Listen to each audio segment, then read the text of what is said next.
It's time for Seal Beach City Limits. Special guest today, Richard Hastings. Your host, Eddie Montana.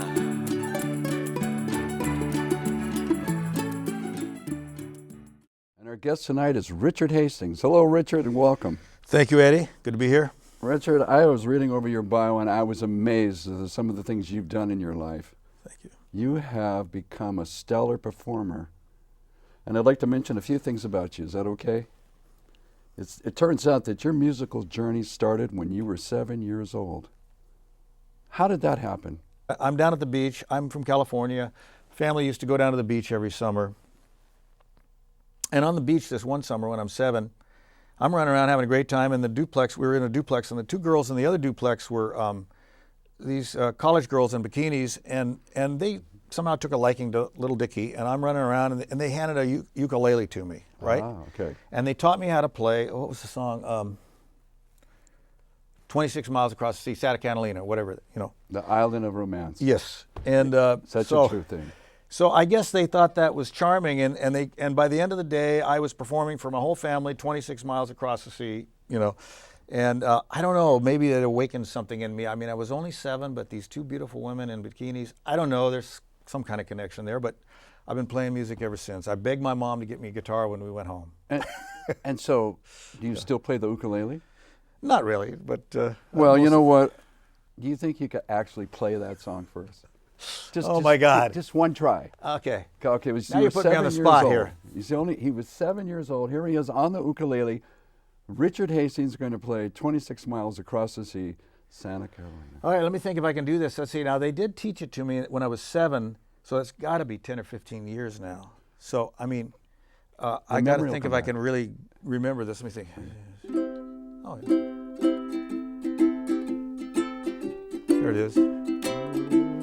See, 26 miles across the sea, Santa Catalina is waiting for me. Santa Catalina is the island of romance. Romance, romance, romance, romance. I'm surprised I can pull that out of my hat. Hand on the ukulele, Richard Hastings. Yeah, well, I don't know. Yeah, they just thought it was so cute that Little Dicky could sit there and strum those chords, and I never forgot it, Eddie. I don't know what it is. After that, you started thinking about becoming a professional musician. So obviously you had to start thinking about how to be a performer, how to learn to play the guitar. And you were probably 12, 13 years old when you got your first guitar? Well, actually, no. It wasn't long after that trip to the beach that, like I said, I begged my mom to get me a real guitar. So with that year sometime, we got an actual guitar, and I started taking some basic guitar lessons. Mm-hmm. And you started learning different things about the music world. And in your bio, it turns out that you're a composer. Well, you know, I've had some, I'm kind of an eclectic recording artist, so I've done everything from smooth jazz albums to classical, to solo guitar work, to flamenco. And my latest left turn is basically sort of a singer-songwriter country album, which we're going to be talking about. But and you mentioned that you came up with a new style, a new genre for country music. What do you call that? Well, I call it gentleman country because, you know, this album I'm very proud of this album. I'm very happy with it. But, you know, it's a lot of the modern country, is just talking about T-shirts in summertime and dogs and trucks, you know. And barbecues. Yeah, and so I'm old school. I actually try to be a little bit poetic in the songwriting that I did on this CD, but it's basically country based. I had some wonderful artists come in and back me up on steel, slide guitar and dobro and all kinds of things that give it a real country flavor. Now, but I wrote everything on that album. You did write it's a beautiful album, by the way, and we're going to get more into that. But you had an influence in your life, in your family, by a major folk artist. Who was that person? Absolutely. You know, it's funny that I've really come back to that in these recent years, but my cousin Tim Hardin was a fabulous songwriter and singer back in the 60s, and he was kind of a next generation up, but I was watching him as a kid. I'll never forget the day I came home and we heard on the radio, my mother picked me up from school, and we heard on the radio, If I Were a Carpenter. And she goes, my God, is that Tim? Our cousin Tim. And I go, I don't know. And it turns out it was Bobby Darin with his big hit, If I Were a Carpenter. Mm-hmm. Well, that song went on to be one of the most recorded tunes in history. Mm-hmm. And so Tim, although sort of a forgotten figure at this point, he was a fabulous artist. He played in Carnegie Hall. He played at Woodstock. He was a brilliant natural musician who, as a young man, I grew up watching him in Greenwich Village. And he would call and we'd chat and he'd talk about, hanging out with Joan Baez and Joni Mitchell and Stephen Stills and Bob Dylan in the Village back in the 60s in the folk era. And Tim was a big part of that. And so his influence with you, and by the way, I have a picture I'm going to show the audience of you and Tim Hardin, and you're very similar in looks, very similar in styles, and your vocal qualities are very similar too. So it's amazing. It's almost like a genetic passover from him to you, and I was just stunned by it. I think that's just wonderful that you could have something like that happen in your life. Now, we'll talk more about Tim Hardin and your upcoming CD with Tim Hardin, and that is entitled The Last Troubadour. Right. And it's the Tim Hardin Legacy. And you're just now released a new album now, which is entitled Another Life, A Fate Cuts Like a Knife. And that's a beautiful album, and we're going to talk more about that too for the audience. But one of the things that you learned as a professor, or actually as a teacher in college, was to help people learn how to play the classical guitar. And you learned many different styles, which included flamenco and country. And I've seen your guitars. They're beautiful guitars. They're like made by special luthiers. Am I correct? Most of them are handmade, the ones I work with professionally, yeah. And they sound amazing. They just resonate. And you have a style on the guitar that I've never seen anybody do before. You play percussion on different sections of your guitar while you're playing. I do that some just because I don't know if I ever thought about it, but yeah, I'm just always focused on the rhythms. Yeah. Yes, and you've written some classical songs, and you were mentioning to me that you had written a samba, which was combining flamenco and Brazilian and classical music together. Yeah, basically I did, as I progressed in my musical studies, as a young person, back to when I was 7, I just had a lot of fun playing Beatles tunes and whatever back in the day. But when I got to college, I realized, you could actually study this stuff. Mm-hmm. I eventually got my my master's degree from USC, and I studied with Pepe Romero, took master classes from Christopher Parkening and Andre Segovia, and a number of people. Oh, that's amazing. So my foundation is classical guitar. That's where my technique comes from, and that's where my sensibility comes from as far as just loving the tone of a nylon string classical guitar. So a lot of that is on this album as well. But as a working musician, that's what I've been doing for many years, is utilizing that fundamental technique, based on classical, but applying it to jazz, applying it to pop, applying it to flamenco, and a number of things.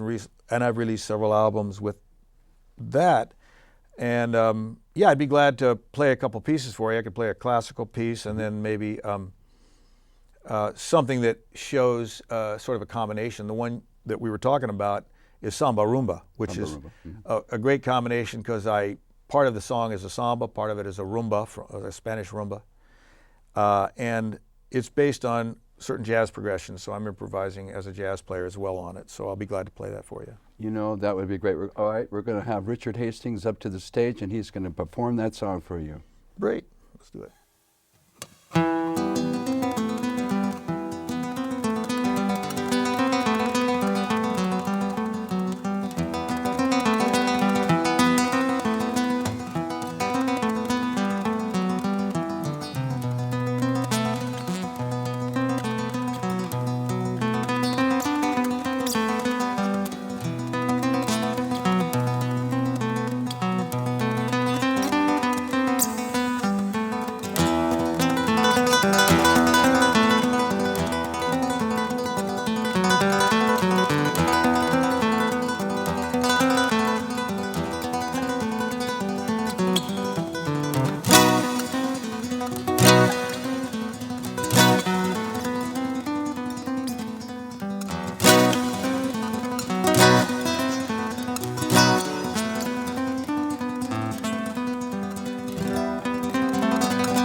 Welcome back to Seal Beach City Limits. Our guest today is Richard Hastings. Thank you. I just want to congratulate you on all the work you put in being a classical guitarist, a Brazilian guitarist, a flamenco guitarist, and that has been like number one in your life as far as going out and working as a working musician, right? That was where you started. Absolutely. With your entertainment. I've been very blessed because I've basically spent my whole life doing what I love. I never hate going to work.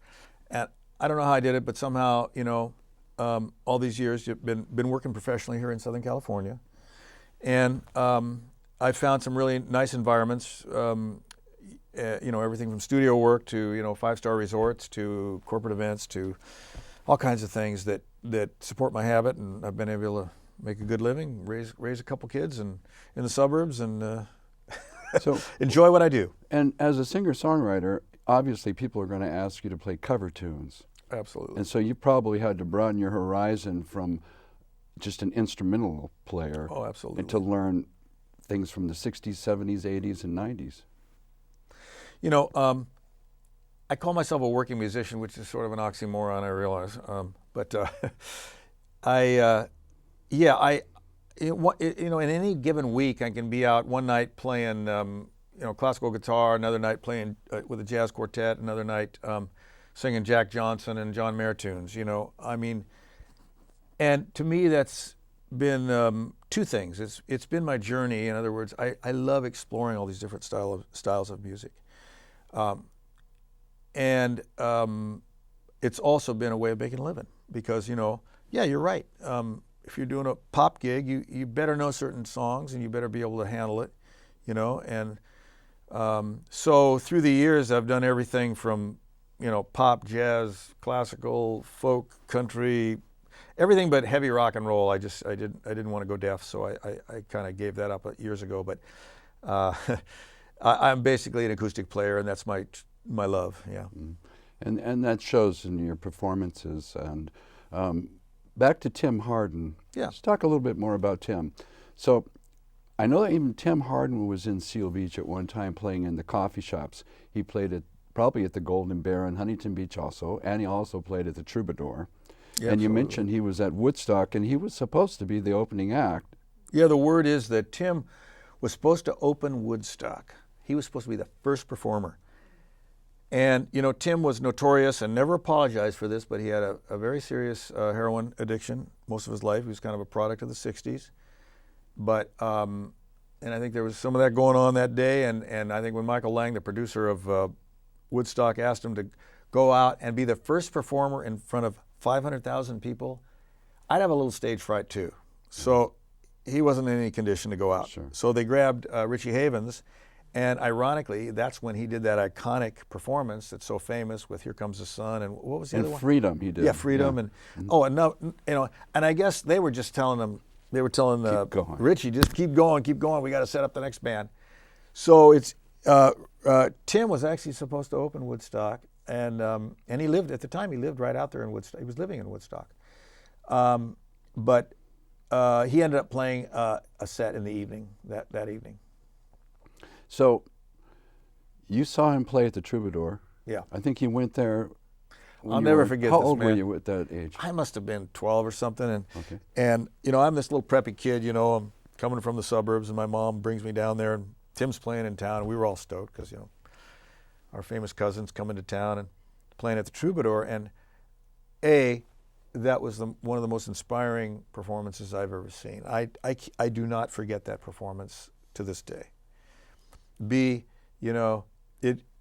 this little preppy kid. My mom's, we're like Leave It to Beaver meets, Hollywood, and and there we are, and we're backstage on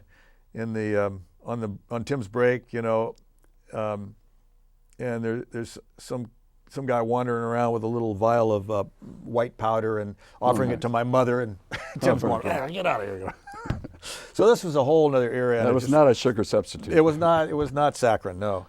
And so this was a whole other world, and I got a little glimpse of, but fascinating. But more importantly, Tim left me with a great amount of inspiration as a songwriter and a performer.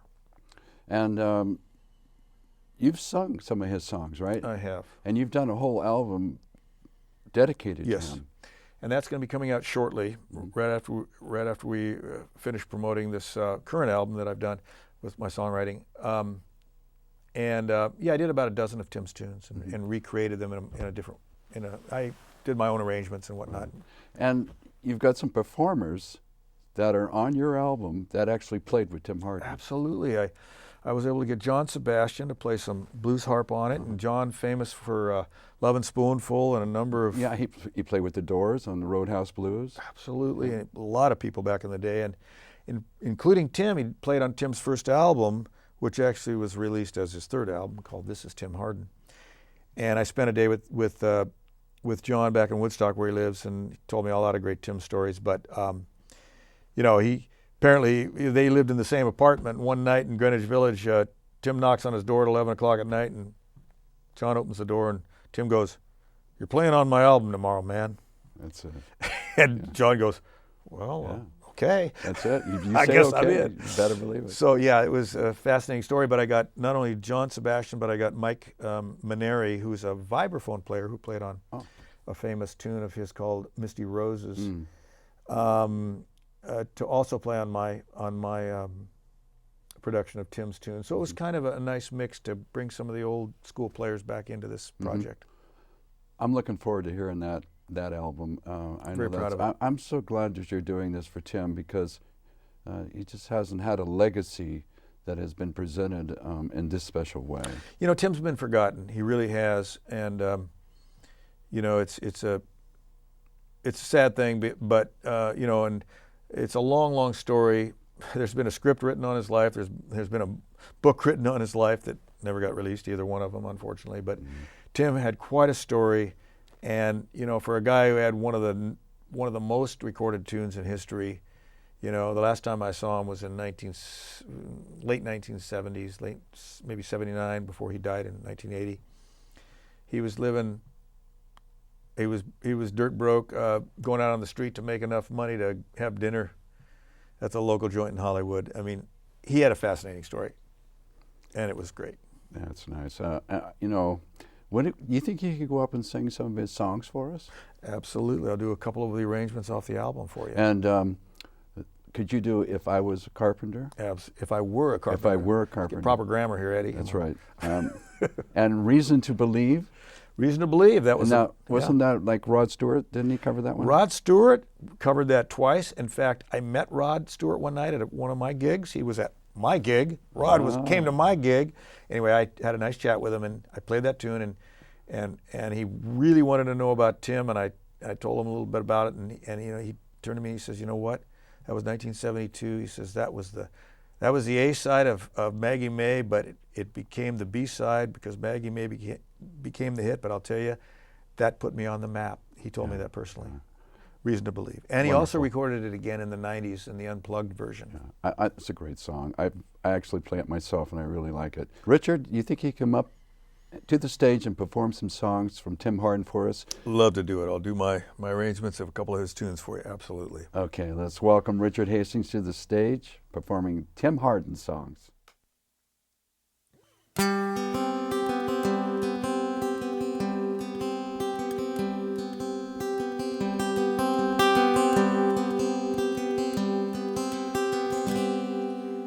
If I listen long enough to you, find a way to believe it's all true, knowing that you lied straight-faced while I cried, still I look to find a reason to believe someone like you makes it easy to live without somebody else. Someone like you makes it easy to give, never thinking of myself.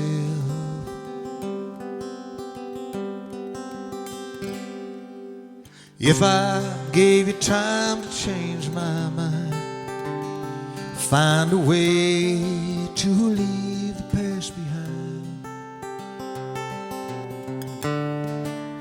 knowing that you lied straight-faced Still I look to find a reason to believe someone like you makes it hard to live without somebody else. Someone like you makes it easy to get, never thinking of myself.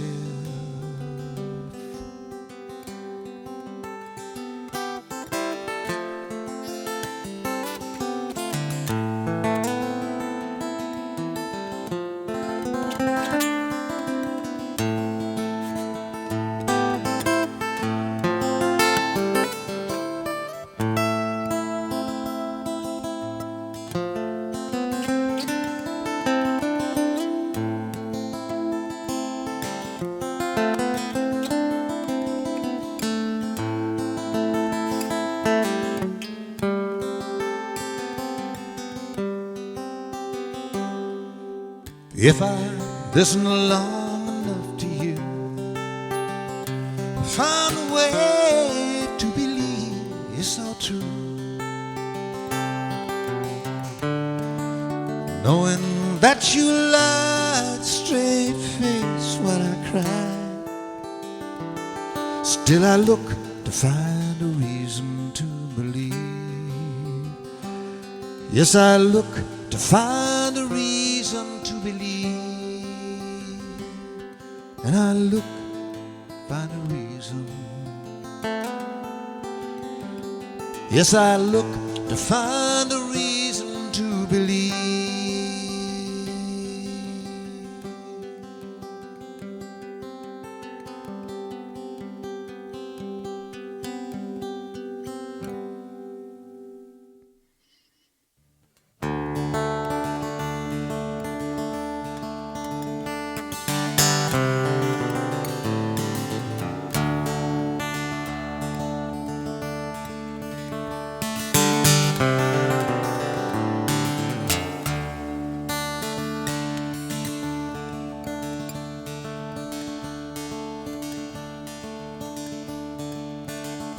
If I were a carpenter, you were a lady, would you marry me anyway? Would you have my baby? Tinker were my trade, you still find me carrying the pots on me, following behind me. Save my love for sorrow, save my love for lonely. I've given you my tomorrow, love me only.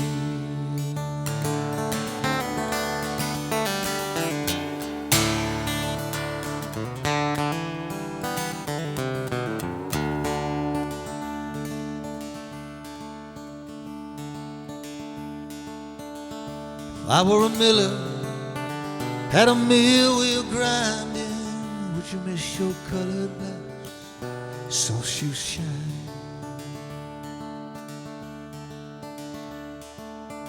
If I worked my hands in wood, would you still love me? Answer me, baby, yes I would. I'll keep you above me. Save my love for sorrow, save my love for lonely. I've given you my tomorrow, love me only.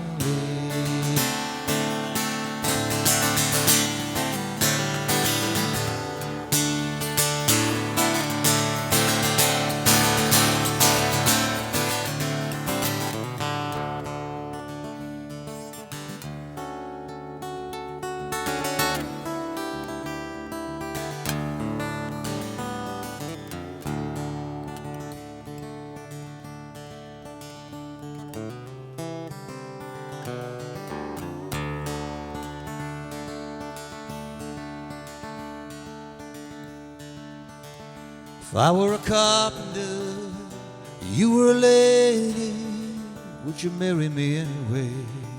Would you have my baby? Would you marry me anyway?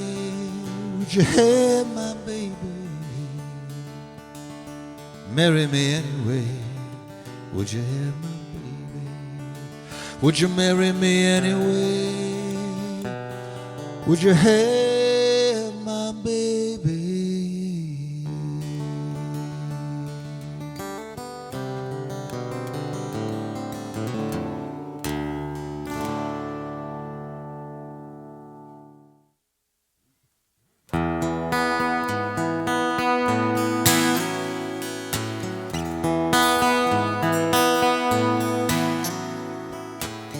I saw you down at the corner store one day.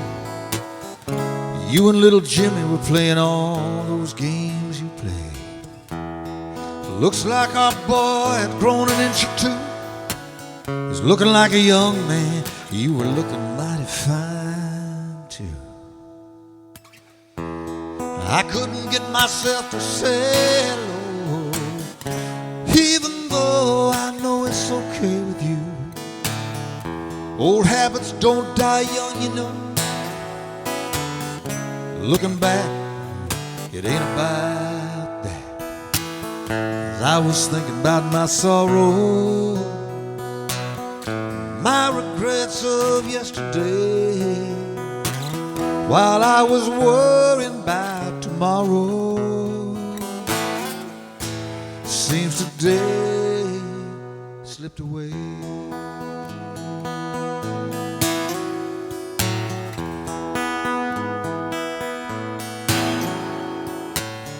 So I took myself down to the bar room to take a little time to forget. Didn't take too much time to remember you and Jimmy were heaven sent. Old man sat down beside me. Man, he was looking mighty spent. When I asked him what was going on, he just looked straight ahead and said, while I was thinking about my sorrows, my regrets of yesterday, while I was worrying about tomorrow, seems today slipped away.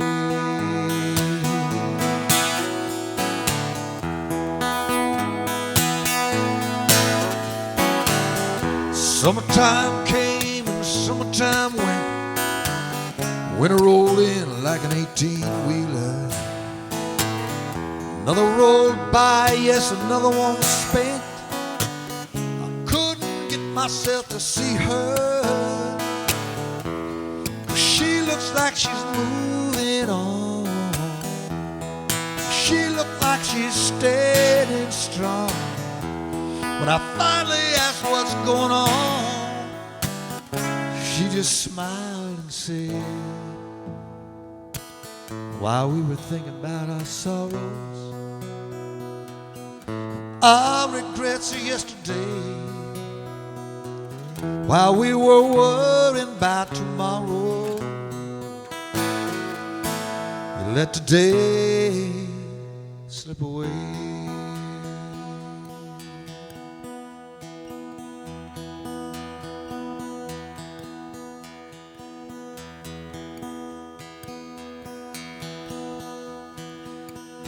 Looks like Jimmy's grown up real fine. Time's moving on like a song, like that old 18-wheeler rolling by. You can't stop too long. Said, sorry I haven't been down to see you, Dad. It's a busy world and a busy time, but you know I'm a lot like you are. Thinking back, it's a crime. While I was thinking about my sorrow, my regrets of yesterday, while I was worrying about tomorrow, seems today slipped away.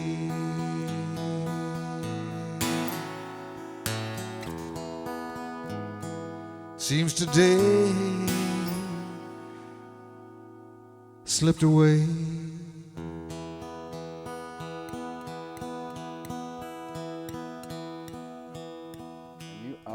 amazing performer. I really love what you Thank did you, with Eddie. Tim Hardin songs. Thanks, man. And then we're just moving along here. And we talked about your album for Tim. Now we're going to talk about your new album that just came out, and it's called Another Life. Fate Cuts Like a Knife. Here's a little picture of it here, but you'll see a bigger picture on the screen. It's Is that Richard me? Hastings on the railroad tracks there. There we go. Yeah, he doesn't have purple hair in this one. Yeah. Inside joke. Anyway. Inside joke, that's between him and I. So, Richard, I listened to this album, and I want to be honest with the audience out there. I was in tears. And I don't get moved that much by artists, you know. I mean, last time I think I cried was at a Gordon Lightfoot concert. Wow. So, when I listened to that album, Richard, Love Gordon Lightfoot, by the way. I was, for 2 hours, I was like feeling your emotions that you put into this album. Thank And you. when I heard the story about how this album was created, it just resonated with me, and it still does to this day. So, Richard, let's tell our watchers and listeners how this album came about. Well, it was just a whole set of ironies. I was dating a lovely woman who eventually became my fiancée, Carol Phillips. And ironically, every time we'd come home to her place in the beginning, she'd always put on this compilation album from the 60s, which was, you know, some Rod Stewart and some Neil Young and a variety of artists from the 60s. And one of the tunes that came on there was Tim Hardin singing Reason to Believe. And every time that came on, because he always had the same one on, I'd go, you know, that's my cousin Tim. She'd go, right, yeah, it's your cousin Tim. No, really, it is. And so after about 3 times like that, she actually did some research on Tim, and she really became a big fan of Tim because she didn't know his music. And then, you know, she would come to my gigs, and I'd be playing my flamenco and jazz and whatnot. And one of the gigs she came to finally was one that I was singing, and I was just doing my pop stuff. And she goes, Richard, you got to do that. And you got to do an album of Tim's music. And I'm going, you know what? That's a good idea. I kind of put Tim in the back of my mind all these years after his death in 1980.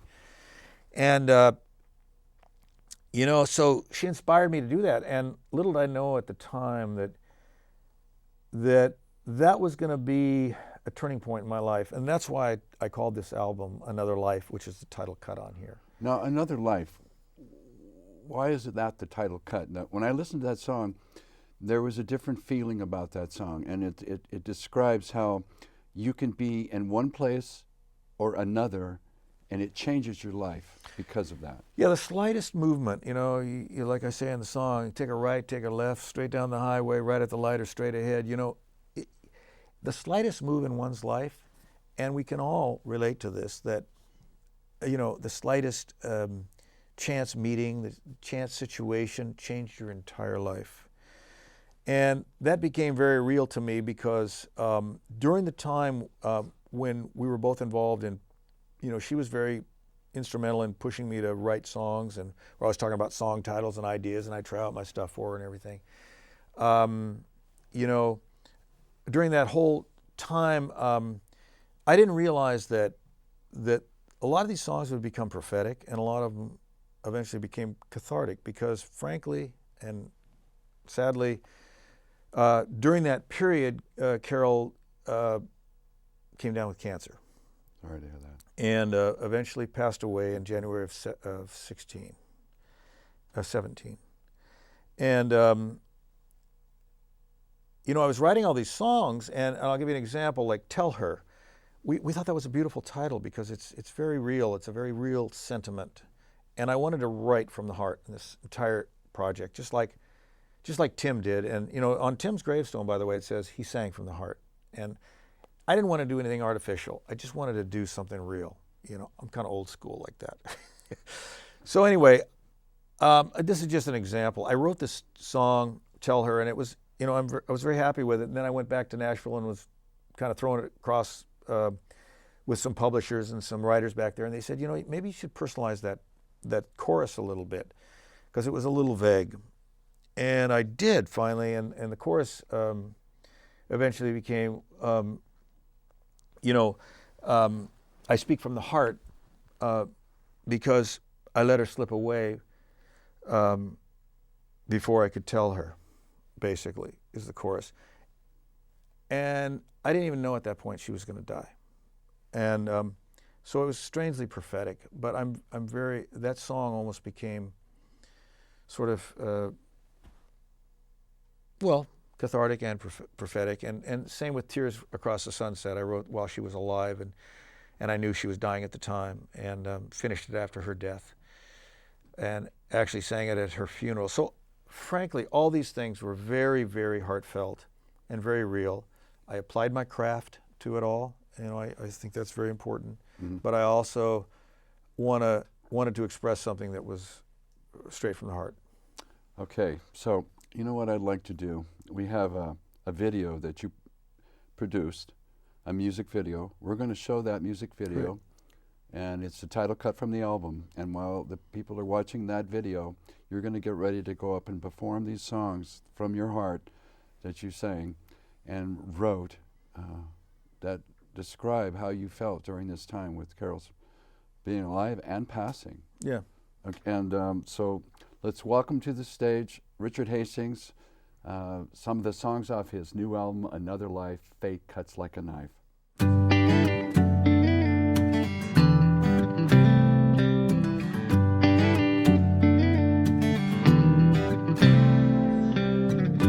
Maybe should have stayed with my high school sweetheart. Maybe should have raised 4 kids in Monterey. Maybe should have never left meadows of Montana.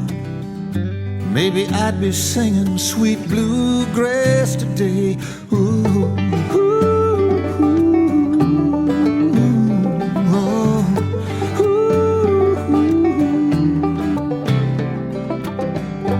Maybe should have raised some hell in New York City. Maybe should have stayed on that job down in L.A. Maybe should have never left the workday nitty-gritty. Problem is, well, I'd be someone else today. 'Cause that's another song, that's another plan, another book, another man, that's another life. And fate cuts like a knife. Fate cuts like a knife. Probably should have never left that table in Las Vegas. Probably should have never left that lady in Spain. Pobrecita, me hace falta. But God knows I would have never been the same. Oh.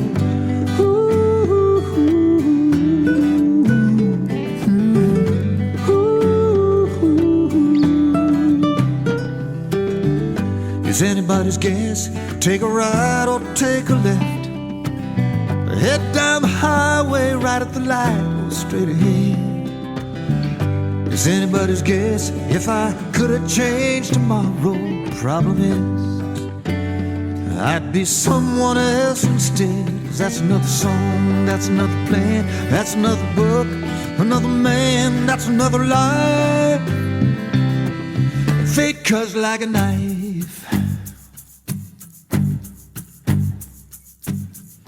If you really stop and think about it, if you really want to know, ain't no doubt about it, it's way beyond our control. 'Cause it's another song, it's another plan, another book, another man, it's another scene, another dream, another game that ain't the same. It's another fight, ain't no glory living somebody else's story. It's another life. And fate cuts like a knife. Fate cuts like a knife. You know that's how she rolls. Fate cuts like a knife. Fate cuts like a knife.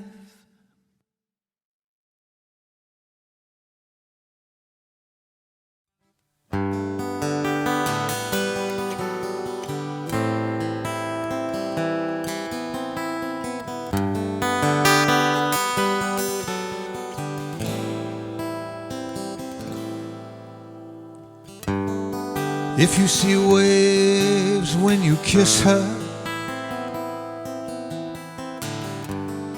she stirs the waters of your heart when she walks in the room.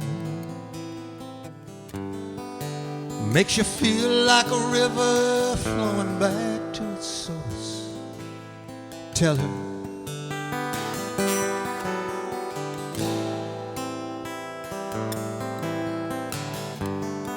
if every love song you hear is about her,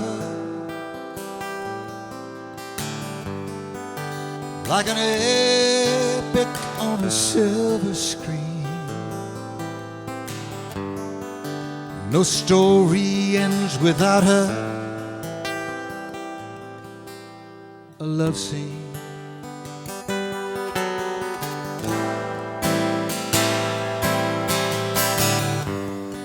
If you've been wondering where she's been all your life, like a long forgotten memory from another place and time, like a long lost twin you lost so long ago you thought you'd never find. Tell her,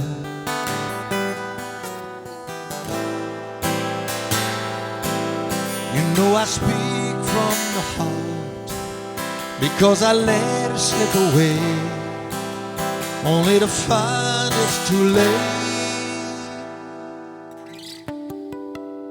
to tell her.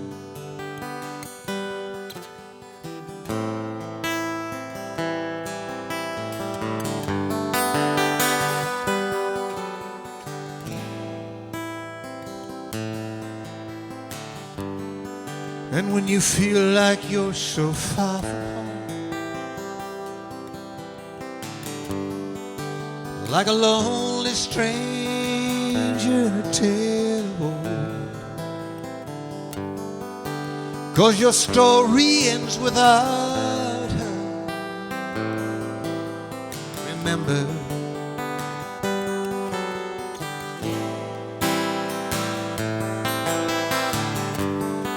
that when the shadows were closing in on you, she was the only ray of light shine through, like an angel of mercy taking you through the darkest night. You love her,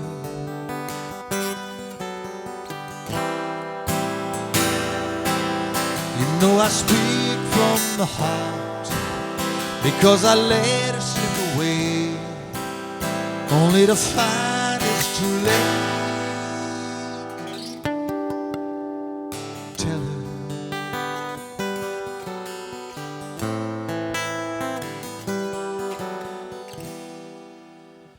tell her,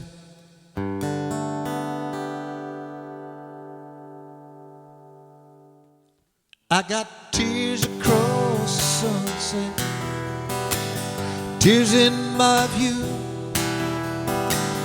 tears are on my window, looks like the moon's been crying too. I got tears across the sunset, flowing into the deep blue sea, tears on my rear view mirror, making memories hard to see, thinking about you, thinking about you.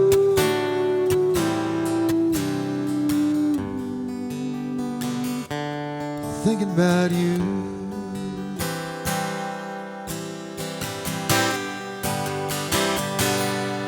We were so busy making memories, floating through time together, so busy making so many dreams come true.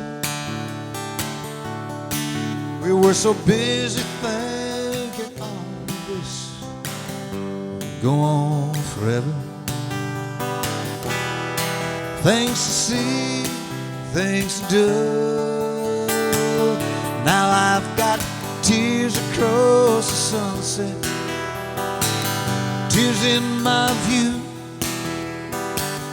tears on my window, looks like the moon's been crying too. I got tears across the sunset, flowing into the deep blue sea. Tears on my rear view mirror, making memories hard to see. I'm thinking about you, thinking about you.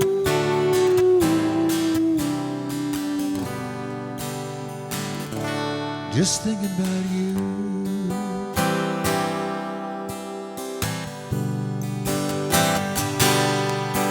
All the years we watched that sunset always set us free. A mirror on our love life, you and me.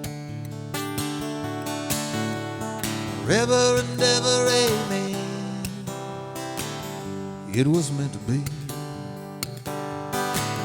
Happily ever after in the end. Now I've got tears across the sunset, flowing into the deep blue sea. Tears on my rear view mirror, making memories hard to see. Thinking about you, thinking about you.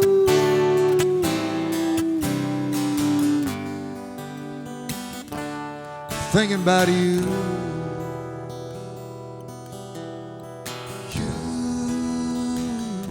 look for my love letters to heaven for you, till the day we'll be together again. Be more tears across the sunset then.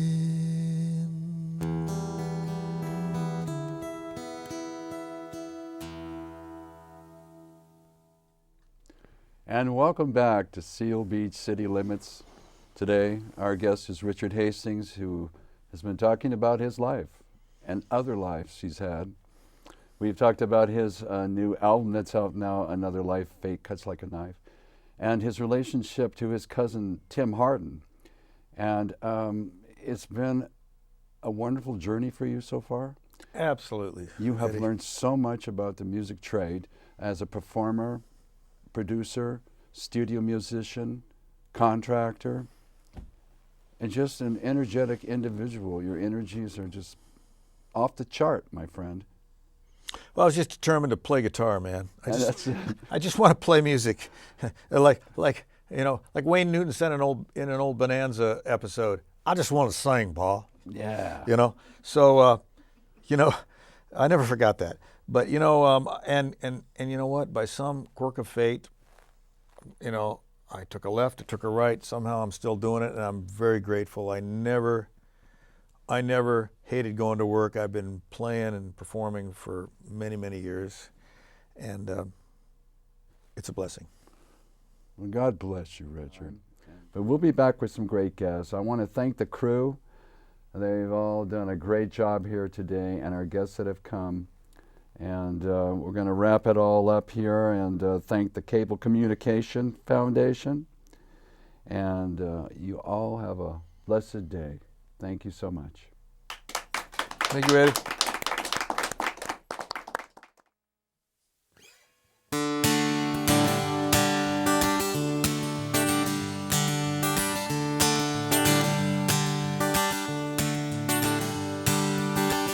Well, I don't need your company tonight.